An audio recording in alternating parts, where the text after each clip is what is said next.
Hey guys, and welcome back to another video unboxing by Custom PC Review. My name is Sam, and today we're going to be taking a look at the Leetgion Hellion gaming mouse. So a lot of you guys have not heard of the brand Leetgion before, and that's because they're actually a sub-brand of another company which is a lot more well-known, and that is Thermalright. So for these guys who don't know who Thermalright is, they are actually a pretty big name in the computer cooling solutions market, and they're the guys who created the Thermalright Archon, the Thermalright Silver Arrow, which is like this really big, really nice CPU cooler. But we're not going into Thermalright, we're actually going into Leetgion. So this is their first, I believe it's their first mouse, and it's the Hellion gaming mouse. So what's cool about this? Well, first of all, it's named after Starcraft unit, the Hellion, which is like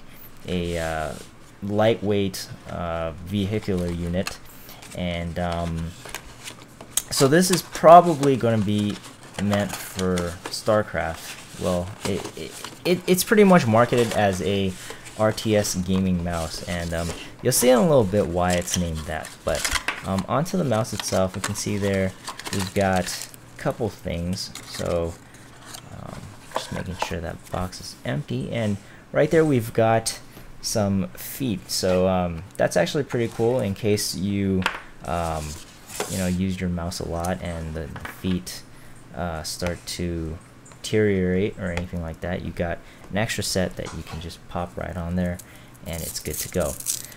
Additionally, it's also got a braided cord, which these days is pretty standard for a gaming mouse.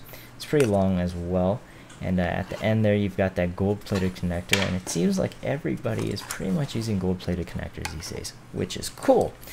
Taking a look at the top of the mouse there, it's actually made out of plastic. The entire thing is made out of plastic. It's actually a relatively lightweight mouse. Got a couple buttons here. So you got two buttons on the left side, two buttons on the right. Then you got that attack button. Now what's interesting about that red attack button is that it's actually a Cherry MX blue switch. Now on the very bottom of the mouse you can see that there are two more buttons which change your DPI, as well as the scroll wheel right here. And you can actually scroll through a couple different modes. You can scroll through default, Terran, Zerg, Protoss, and custom. And each of these modes will actually change what the buttons on the mouse will do. So if you guys have the Terran mode engaged, hitting button 1 on the side or hitting button 2 on the other side is going to do different things than if you had, say, the Zerg or Protoss mode engaged. So sliding around the desk right there, it actually feels pretty good. These switches are great as well. It's the Omron switches, which have like a really long lifespan, so you know this mouse is gonna last quite a while. And overall it has a pretty good feel. It does have that plasticky feel, at least on the back of the mouse there, and as you can see right there, it is made out of plastic. The entire thing does light up, so we'll probably be taking a look at that in just a little bit. Alright, so before we actually move on to checking out the mouse in the dark, I'm going to take a quick look at the user's manual before I forget, of course. And as you can see right there, the user manual is really easy to read. It's got like huge letters, and the left side of the user manual talks a little bit about all the buttons on the mouse itself. It's got 8 buttons plus 1 scroll wheel. In the middle there you got the Dpi Adjustment, so you can actually easily change between 100 and about 3,200, or actually 100 and 5,000 DPI, and they will actually change colors to let you know exactly what DPI you're on. On the last page there's also race switching, so it's that little wheel on the bottom of the mouse, and you can actually switch between like Terran mode or Protoss mode, Zerg mode, or default mode, or a custom mode that you set yourself.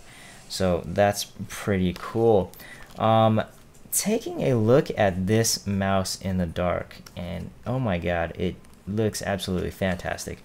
So red mode obviously means that the mouse is at 3,200 DPI, and as you can see right there, I just switched it right over to the blue mode, which is about 100 DPI, but you can obviously switch back to red or anything like that. So that's pretty cool. Each of the modes actually currently have a different color.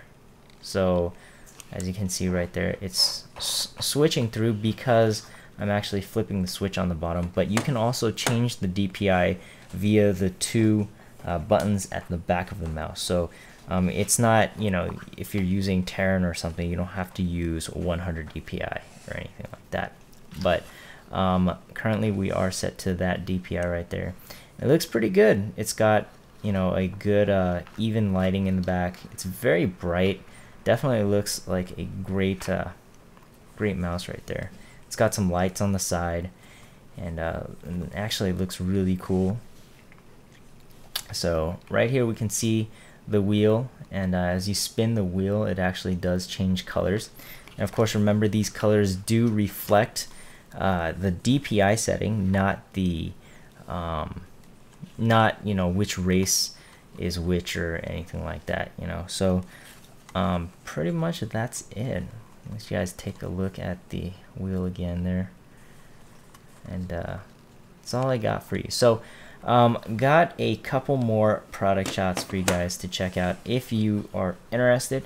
I want to give special thanks to Leetgion or Thermal Right for sending this out for review, and I want to thank all of you guys for watching, and I'll catch you guys in the next video.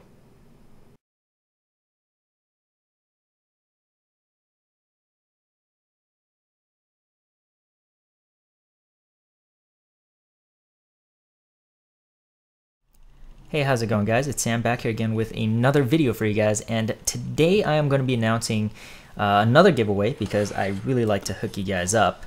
And what I've got is the PH-F140TS fan by Fantex, along with the Fantex PH-TC14PE CPU cooler.